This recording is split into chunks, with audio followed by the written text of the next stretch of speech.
And good afternoon, ladies and gentlemen, and once again, welcome to Gulfstream today, and welcome to a spectacular Sunday afternoon of world-class action here in Hallandale Beach, Florida at Gulfstream Park. Track announcer Pete Aiello, joined by ace handicapper extraordinaire Ron Nicoletti, off the heels of a great Saturday afternoon of racing. Great Sire Stakes action. We had upsets everywhere. Both Awesome Banner and Ballet Diva lost. Cajun Delta Dawn was very impressive in the filly division, the Desert Vixen. But the story from yesterday, 3 rules. I said it in the call, and it was just the way I was feeling. He was awesome. He broke the stakes record by over a second. Yeah, and if you watch the race, went back, and Cornelia just showed him the stick one time and just basically hand rode him to the wire, and very nice performance. But you're great. You know what was great about yesterday, Pete? There were some long shots in there, and then there were some favorites that won. So if you were smart enough to handicap it up, some of those payoffs, I think the early pick 5 paid $29,000 or something like that. And it was just a fun day for betting. And for those who did wager, there's at least one fan in the country in the Midwest location that hit for over $400,000 as the Rainbow Six did get hit yesterday. But nobody hit the late pick 5 on the card, so we'll have a late pick 5 carryover here today. Yeah, let's take a look at those wagering menus as we go. Wagering options today, well, they're plentiful as always. You have a 50-cent early pick 5 in race number 1. A tricky sequence again today in the early pick 5. First race on turf at 1 mile. Well, the Rainbow Six is starting anew today, and with the 11 race card, it will be in race 6 this afternoon. And as you mentioned, Pete, we got that nice carryover into pick 5. Yeah, the late pick 5 in race number 7 with the 11 race format. You have a carryover of $31,695. Don't worry about the figure. Just know that with that figure, you'll get $100,000 easy in the late pick 5. Yeah, we had a similar one a couple of weeks ago last week, and it was well over. It was up near 150, so they love to bet this. And the beauty of it, it's a 50-cent wager, so you can add a couple extra horses, and should be a fun day wagering. These races are very competitive. There's no easy, like yesterday, where you say, oh, 3 rules, there's a spot for me with a single. I found it very tough. I did single a horse in my Rainbow Six, so when we show you that ticket a little later on, but I'm not sold on it. Well, it's tough. You can't spend thousands and thousands of dollars, at least not on this telecast. We lose all our fans. So. Right. Singles are not going to be easy to find, but let's try to find them now. 56 minutes from the opener. Race number 1 is on turf at 1 mile. The turf course is firm. The main track starts good today. We did have some overnight rain in the area. Scratch the number 2, Grand Tepoy, in the first. Take note, the 8-horse remains in the race at this time, but should he come out, there'll be no super high 5 wagering, but the pick 5 is offered. Yeah, and let me show you my early pick 5 ticket today. And Joe's Blazing Aaron, one of my favorite horses ever. I did not single. I went too deep in here. I'm just not sure how he's going, even though he's got a big drop today. We'll talk about that horse in a moment. So 2 deep, 3 deep, 2, 3, and 2 for a $36 ticket. Very affordable. And I'm going to ask you, Pete, Joe's Blazing Aaron, is this horse just too fast for these horses at this level? Well, it's funny. You've always been a Joe's Blazing Aaron fan, and I've always not been a Joe's Blazing Aaron fan. It's so true. It is true, and but he's going to dictate the pace in here. He's never faced horses this cheap in his life. He's in an all-time low. He's got a Misael Jaramillo, who many argue is the best guy in the world on speed, at least lately. If you let him alone on the lead, you oftentimes regret it.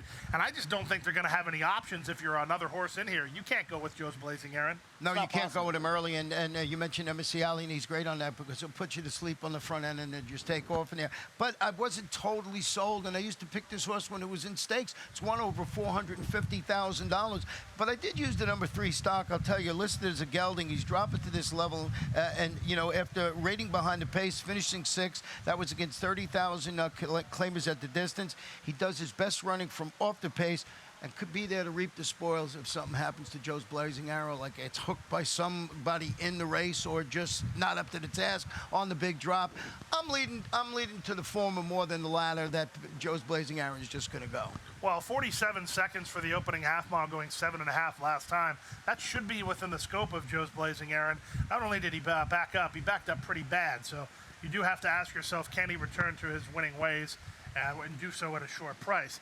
The interesting thing about stock, and something that's not denoted in your racing form, the winner of his last race, Charlie Mops, if you watched this program yesterday, hopefully you had a $22 winner. I mentioned that I thought he would get loose on the lead. He did, and he beat a very, very strong field. Yeah, he ran exceptionally well, and that was his 4th consecutive victory, 2nd off the layoff, and I thought he was just really, really good. And the funny thing about that, Pete, early on when I was on talking, he opened up as the favorite. So when I got off the stage, I said, oh, boy, you know, he's favored. Pete's right about that horse.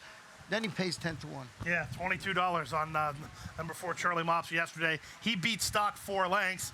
I would think that performance would translate against this pretty well. The other horse I went with, just to add to my trifecta ticket, is Velardo, and this one moved to the Joe Cantonese barn after the claim, and he steps up to competition after a couple of solid turf efforts at the $10,000 level. I really liked his race last time out where he drew up to win it by a couple of lengths. He's stepping up. I'm not so sure about the win, but I think this is a horse that 10 to 1 on the morning line can jump up and grab a share of the exact or a trifecta. Yeah, the jockey on him, Lionel Reyes, is back from a trip to West Virginia yesterday. Naxi Mandros, Ronnie, I bet you don't know this. No. And Naxi Mandros, based here in South Florida, finished 4th in the West Virginia Derby yesterday. Wow. At about 90 to 1. Oh, good. Yeah, I saw Grant Shaw's running up there, too. Yes, he finished 4th. And Susie B was another South Florida competitor. She ended up 2nd in the stake up that way. We'll turn now to the second race, maidens of the $40,000 variety. We start the early pick 4 in this race. We have a field that really has pretty much a lot of everything here. You have horses making their second start, have horses dropping off the turf, you have horses in good form, you have first-timers, you have pretty much everything in here. The number 2, Brave Enrique, is the horse with the best resume, but he's had his chances. Yeah, he's turning back to 6 furlongs. He's had 3 previous races at the distance, only 1 second and 1/3. He took the overland route last time. He rallied 6 wide to finish a second versus Simler going a mile. And I just thought after performance, he was a logical contender in there. But I'm going to go deeper in here, Pete. I'm also going to use the 7 Cotton Colors, who's going to turn back to this distance after returning from a layoff to track the pace. He finished a distant 4th behind Brave Enrique when they hooked up at 7 furlongs. That was back on June 24th. Angel Pena Jr., Cornelio Velasquez, Hanley rematch. The reason I mentioned both of those two together, I think those are the 2 logical, at least in my estimation. Well, Cotton Colors, if you can get the 4 to 1 morning line, certainly has some upside. You have to figure he needed that last race. Trainer Angel Pena not known to crank him up even off freshening, so I don't have any argument at all to Cotton Colors. Brave Enrique finished 2nd last time out to a horse who he lost to 2 starts ago as well in Grand Nene. Grand Nene was expected to win both of those races, finally broke through last time out. And 10 Saints is dropping into the maiden claim ranks in the first starts. He finished a distant 3rd in his maiden special weight debut, but it was last September. But he shows a string of stamina tweaking 5 furlong workouts in preparation for the return. Now, I want to mention one other thing, Pete. The inside horse in here, the number 1, jockey changed to Edgar Zayas, a first-time starter from the Ralph Zadie barn. That barn has been going good. There's a horse you have to take a second look at. Yeah, and I'm going to have to take about 7 looks at the name. I have no idea. I've already looked at it a couple different times. So anybody who has a share in the 1, or if you work for Ralph Zadie, if you know how to say the 1, please, a little help, I would appreciate it. Number 1 is the way I will be saying it. Well, the second race does start the early pick 4 here this afternoon. We'll turn now to the 3rd race on turf at 7.5 furlongs, $10,000 claimers set to go postward. This race is a great betting race. There's only 6 in here, so we do have a scratch of number 2, Aeolian. But that, to me, makes the race all the more intriguing. Desert Bliss comes in from New York with shaky form. Rein It In, the morning line favorite. Hard to take Rein It In at a short price. Who did you use here? I went with the 7, Huda Thunk, and this one is turning back to 7.5 furlongs. He went up, he set the pace, he weakened at the furlong marker. He finished 3rd against similar quality going a mile. Larry Ghetto, I'm not familiar with that trainer. I'm sure you know something about him. Martin Ramirez doling out his speed. I'm going with a speed play and putting the 7 right on top. I don't see much other speed in here, and if you go back to Huda Thunk's last race, it was on a yielding turf at the Meadowlands. Why not try that again today? You only have 5 behind you. I don't know that you need to open up 9 like Huda Thunk did, but open up 3 or 4. Who cares? And the question to you, we know with that rain you mentioned, we're starting with the main track good. Do you think there's any cut in the turf course today? I would say yes, but I would also say that you'll have to watch a couple of the first race anyway to figure out. Joe's Blazing Aaron in the first will be a great gauge of the turf course. If he wins down the road, then you know the turf course is at least fair. If he were to stop after having slow fractions, maybe there's something to that. Well, number 3, Rein It In, as I mentioned. This one's got a rebound today for a performance. He followed a solid 2 1/4 length victory at this level of distance, 2 races back. Then he comes 5 wide. He's 6th last time out. Tammy Levy, the trainer, Matt Rispoli, named to ride. Did this horse bounce back? Is he the one to beat in here? If Rein It In goes favored, you must wager against. It doesn't matter if you like Rein It In or not. The horse cannot possibly be a horse that you are enamored with at a short price against this field where everybody looks about the same. And you have to be a forgiving sort with the number 4, Little Miss Smarty Case, hoping to bounce back. Followed a second place finish at this level in distance, but the fractions were a little faster up front in that race when it ran second. Then comes back, stalks and fades, throws in a clunker behind slower fractions last time out. I don't know if it was the race shape that made this horse bounce off that second place finish, or the horse just didn't have a good day. Well, here's the thing. Rein It In and Little Miss Smarty K come out of the same 2 races. Rein It In won 2 back and then got her head handed to her last time. Little Miss Smarty K ran second to Rein It In and then got her head handed to her last time. I think that speaks to the validity of your point about race shape and the bulkiness of the field. Key Agent won that race. She was sharp. She had just won at Tampa, and it was a race where the horses like Little Miss Smarty K and Rein It In, they just didn't fire their best shots. Okay. Well, Nothing that's else to pretty, say. No, it's pretty wide open. All right, pretty wide open. Race number 3 will turn out of the 4th race. Maiden claimers of the $16,000 variety. These are 2-year-olds at 5.5 furlongs. A field of 7. With the exception of maybe one horse, I think everyone in here has a big chance. Yeah, the number 3, the Great Collection, is the son of St. Adon, debuting for Efren Loza Jr. with a series of solid workouts showing across town at Gulfstream Park West. I like when horses get legged up there for the first time. I'm going to go back and show you stat from Efren Loza Jr. over the last 5 years with 2-year-old first-time starters on the dirt. He's 6 for 16. That's a 38% win average, 81% in the money with a positive return of investment. I think we found an angle here that you can hang your hat on. Well, Efren Loza Jr. is just good. Those stats reaffirm it, but he's good. He's good in all categories. Of course, I'm a little biased because I'm about the treasurer of the Efren Loza fan club. Now, yesterday afternoon, we had a race where we bet pancakes. I've been on a roll with the pancakes. 2 in a row. This is the pancake bet of the day. Oh, it is? Yes, and I'll even do exactly what I did yesterday. I'll let you decide who I get to pick against your second choice in this race, Boot and Loot. Well, you don't like Boot and Loop. No. You said Boot and Loop is dropping a notch in the claimant scale. He opened that quick 2.5 length lead before dropping back to finish a distant 4th against 20 maidens going 5/8. Mike Maker, MCL Jaramillo in the saddle this afternoon. So I can give you any other horse. Okay, I'll give you the 4 signs to win. No, I'm only kidding. You picked the horse. That's not fair. I guess I'll take the number 7 Tito Control. That's good. So that is more like it. Yesterday, I gave him my second choice to beat me. So how fair was that? It was great because it's exactly what happened. Maybe they ran 1-2. Well, the other horse I used, Pete, on the ticket is the 2 Homeboy Caden, listed as a gelding, is dropping to this 16 level on the main track. He showed speed. He faded through the lane against 35 maidens going 5/8 on the grass. Marcial Navarro, pretty good with the turf to dirt angle. He bats around 25, 26% all the time. So I just thought maybe that's the angle there. I think the 2 Homeboy Caden and the 5 Boot and Loot have a one-way ticket to disaster because they're both going to be wanting the lead and they're both going to try to out-kick the other one early. So I think if you're a first-time starter, if you're the 7 Tito Control or anybody else in here, if the 2 and 5 get acquainted early, just let them go. They'll come back to you. Okay. So race 4, pretty interesting. Always good with first-time starters, especially these babies. Well, another interesting race, it seems to be the adjective of the day, is race number 5 on turf at 7.5 furlongs. Non-winners to 2, the category here, $10,000 the claiming level. This is another great betting race on a Sunday afternoon. 11 horses set to go to the gate, and I can make a case for all 11 of them. Well, let's start it off, or at least I'll start it off with the 11 Holiday Gift, who's turning back to 7.5 furlongs. You look at his last race, he broke from an outside post. That was post 10 that day. He set the pace. He faded late. He finished 5th against this level of competition, going a mile in the 16th. Won A. Rodriguez, the trainer, MCL Jaramillo. And I just think this horse is the logical one off the, off that last performance. Got to deal with that outside post. Not the greatest of situations going 7.5 furlongs. No, but the price will be fair. So if you actually, obviously you do think that. So I'm not going to say if you actually do, but I do. Yeah, I mean, I think that's a good pick. Why not? Another good pick is your second pick, Patient Digna. Like the rider switch here, the rider fits the style, and Panici won yesterday on a big bomb. Well, this one is hoping for a little racing luck after being disqualified from the victory at this level and distance. So we know it could win at this distance on June 19th.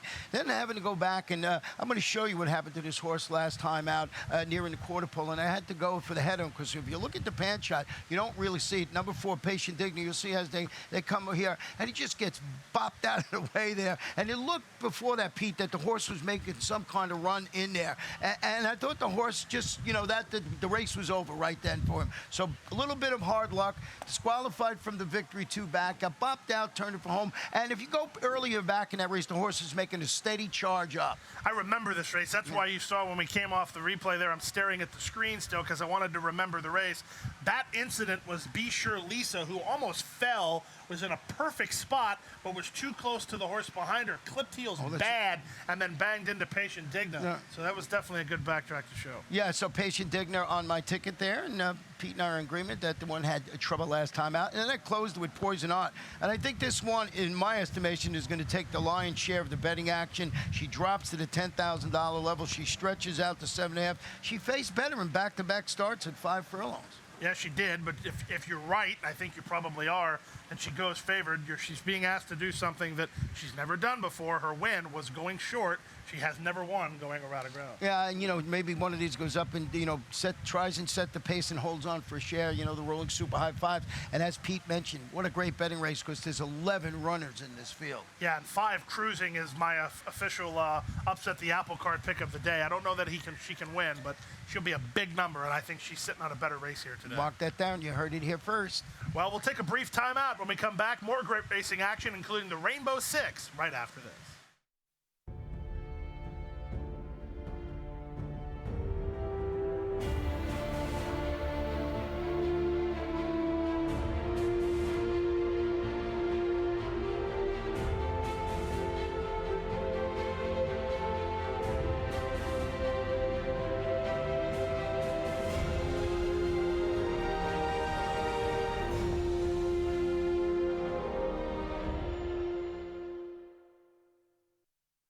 Hey everyone, I'm Acacia Courtney, and I want to tell you about a fun contest that we have going on. It's called Beat the Expert.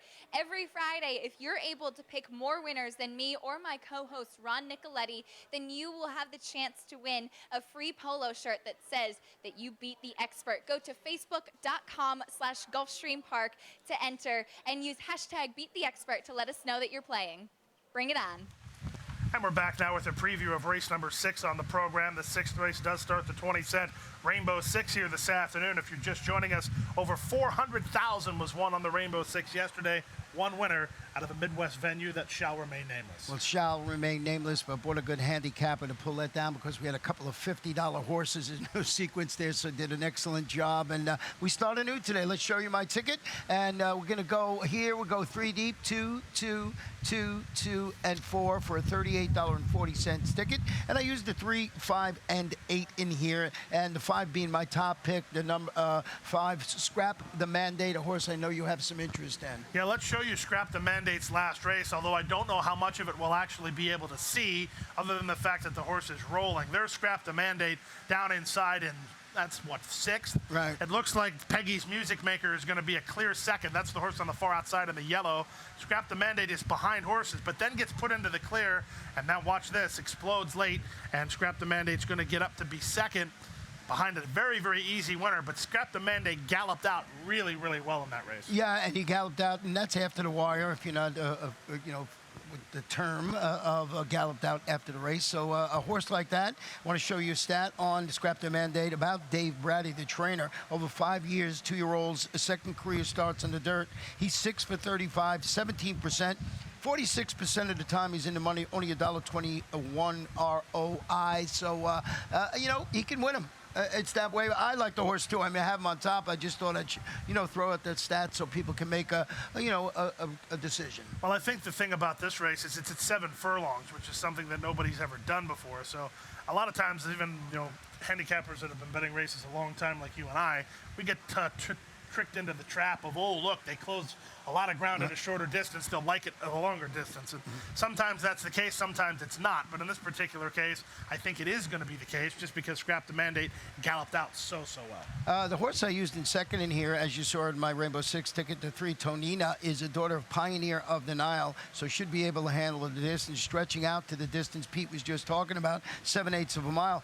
Bumped at the start prior to finishing 4th. That was in her state-bred maiden special weight debut, going 5/8 of a mile. So if you're studying the breeding, Pioneer of the Nile certainly can handle 7 furlongs. Yeah, Pioneer of the Nile, the sire of a horse named American Pharaoh. Not sure if you've ever heard of him. Yeah, I remember American Pharaoh and the daughter, the little girl run the other day, the 2-year-old. American Cleopatra, still one of the absolute mysteries of horse racing, how she could pay $14. But that's not part of the program here That's today. what I was bringing it up for. I closed it out, Pete, with the 8 Bills Legacy, treated with Lasix after encountering trouble at the start. This one veered outward, apparently bleeding in her 5.5 furlong debut. I was almost going to show you this backtrack. I mean, she really went out there, but then did no running whatsoever. So I don't know if that called it off right there. Maybe the horse bled after, veering out at the start. Well, all of the horses that are in this race are coming out of races that were won by horses who ran in the Sire Stakes yesterday. Evermean is the horse who probably ran the best of those, and she's the one that beat Tonina. So if you're using company lines, I think that's probably the right race to key around. Yes, and ran that one you said when in the show you did with John Preachy that would be on the lead, and she tried to be on the lead as far as she could, the 11 yesterday. I got news for you. She's going to be able to be all right. Evermean will be a horse to watch. I don't know that you want to run long, but I think she's got the gate figured out. For a 2-year-old, that's always a great thing. We'll look now to the 7th race. It's on turf at 1 mile, maiden special weight. 2-year-old fillies at 1 mile in this race, and I can pretty much guarantee without looking too detailed, oh yes, I'm right again, nobody has ever been 2 turns here. Yeah, number 4, Silver Diva, is stepping up and stretching out after a couple of sharp turf outings against $35,000 maidens, and Pete is right, they were going 5 furlongs, and she rallied late to finish second. She's a daughter of Circular Key, and she's certainly bred to respond favorably to the added real estate. What a tough race to start the late pick 5. You have that major carryover, and now you have a race where not only is it competitive on paper, everybody in the race is trying to do something they've never done before. Yesterday we had the boy version of that, and Louis Duco popped with a first-time starter that paid $54.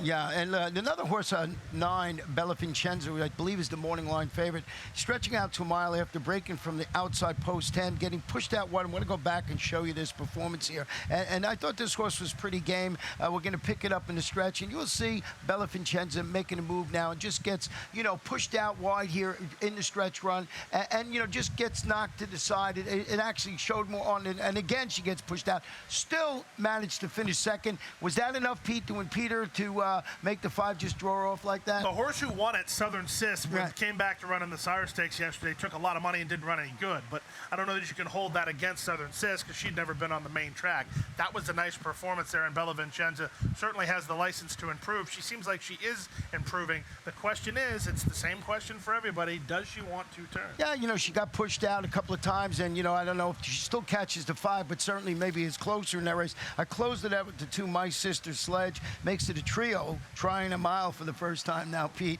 after a solid performance going 5, in which she rallied to finish 3rd behind aforementioned Bella Vincenza. Yeah, she finished up full of run, but again, that's the whole deceptive thing. Did they finish up full of run because they're closing sprinters, or can they take their game around 2 turns? I want airtime for one other horse, and then we can move on. Okay. The number 5, Iberian. She didn't run very well in her debut run, but that was going 5 furlongs. Sano horses not only improved from start to start, this does look like a good foundation point for Iberian, and Edgard Zayas feels free to take the call. Yeah, and, should be able to get the distance. Like everyone, it's a guess in that particular race. So, big price, too. So big price, if you're playing, I would strongly recommend, if you're playing the late pick 5 with the carryover here today, you got to go top heavy because you can't be knocked out in a race that's so competitive like race number 7. The 8th race, Maiden Claimers on the bottom at $10,000. 7 furlongs the journey in this race. A couple of first-time starters that hold some intrigue. The horse who probably has the best resume, but she just continues to find a way to lose. Number 8, Proud Lady. Yeah, Proud Lady, I have in second for that exact reason. I did go with the 10, Motown Cat, who's stretching out to 7 furlongs after rallying to finish this in 3rd behind a repeat winner called Unknown, and next out winner called Awesome Missy. So it was a pretty good $10,000 maiden test going 3/4 of a mile. I don't remember picking so many horses on the outside, but just the way that the race shapes up for me today. Went to the outside. You mentioned Proud Larry, Lady, excuse me, Proud Larry.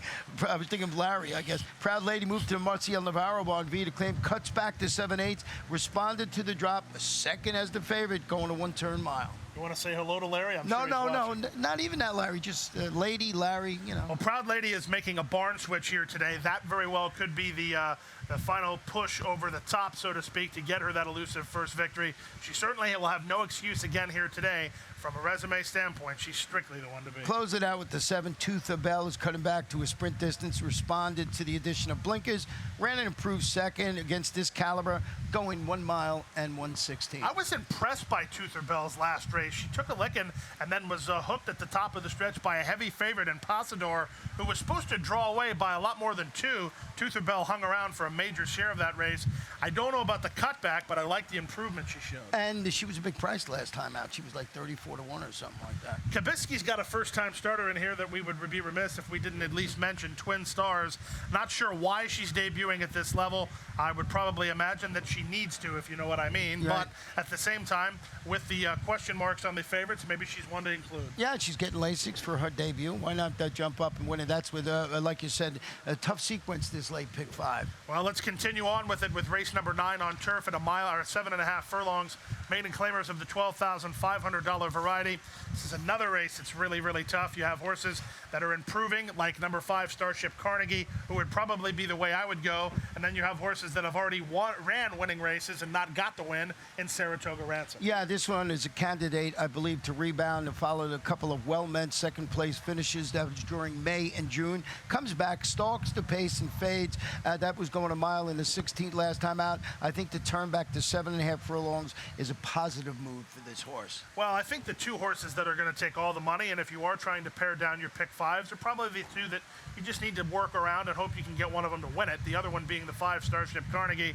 We had Starship Mars, who paid $50-some the other day, actually yesterday, for Steve Dwoskin. It's amazing to me that people just don't realize Dwoskin races his horses into shape. Starship Carnegie's going to keep getting better and better and better, and if she gets much better here today, she'll be winning. Yeah, she's knocking on the door and back-to-back starts at this level and distance. Just needs to find a little bit more and get the job done, so a logical contender. Well, last time out, she lost to Scarlett O'Mara, who was an odds-on winner that day, and Perfect Patty, who was second, came back to win. That's my play, Starship Carnegie. Ronnie going 9-5 and 1.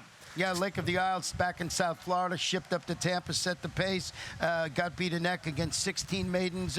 Joe Hennessy, Jose Alvarez. What do you think? No thanks. 10th race, first half of the late daily double, 6.5 furlongs. The journey, $6,250. We have a backtrack to show you here on not 1 but 2 contenders, Coco's Cat and number 6, Baby I'm Worth It. Coco's Cat has been a very bad girl at the gate the last couple of times. She completely threw it away last time. Or 2 starts ago, rather. Last time out, she didn't have a good start either, but neither did Baby I'm Worth It from down toward the rail. That's Coco's Cat, who's last of all of the post number 4 and rushing up. There we go. Baby I'm Worth It on the inside and Coco's Cat in position. They went around the far turn. They're in lockstep. The 1 has to take up. The 4 gets to go around. She broke worse of the 2, but they both had problems in that race. I think they're both live chances today. I got him on my ticket, but the one I put on top was the 4, Say It Right, a cat who moved to the Allen Hunter barn via the claim. Debuts locally after rallying past the trio of next out winners to defeat $8,000 2 lifetime claimers, going 6 furlongs. Churchill main track, Matt Rispoli, main rider on board, coming out of a key race, shipping in from Churchill. I think they had a winner doing this just the other day. Garden Goddess was a heavy favorite and did that. A little bit different situation in the sense that Say It Right Cat does have some other horses to fend off. Garden Goddess was pretty much a layup the other day. Say It Right Cat actually has a distinction, Ronnie. You won't know it, but I'm going to tell it to you now. This is my favorite horse to bet against at Oaklawn Park.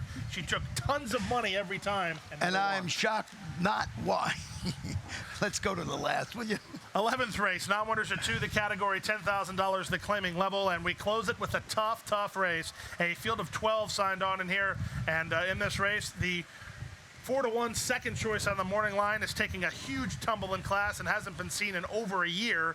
Talking about the 9, Silver Lucky Q. Yeah, I was shown in the past that he can run well fresh. Is making his first start. He finished second on the turf, as you mentioned, was last July. Oscar Gonzalez has the colt training consistently, but it's 13 months, so it's a bit of a guess on my part. And what about Menahoon? He figures on the what have you done lately angle. When he cuts back to 7.5, he followed his 12-5 maiden win at the distance. Come back, runs a solid 3rd. How do you not have a Lemon Royal on your ticket? The number 12 Lemon Royal rider switch here today to apprentice jockey Carlos Hernandez, who's been riding well. Lemon Royal's last 4 races are all good enough to play a major role in here.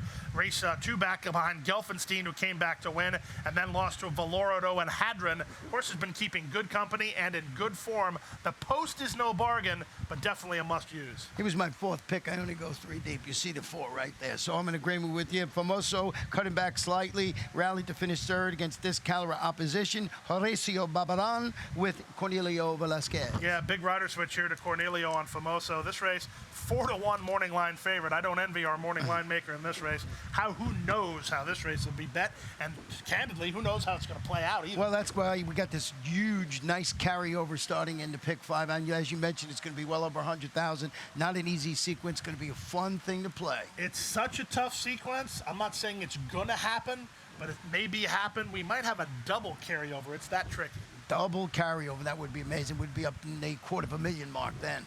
Well, we have 29 minutes to our first race here this afternoon. The main track is good. The turf course is firm. Track announcer Pete Aiello with Ron Nicoletti, thanking you for joining us on Gulfstream today. I'll be back momentarily with today's program changes and corrections.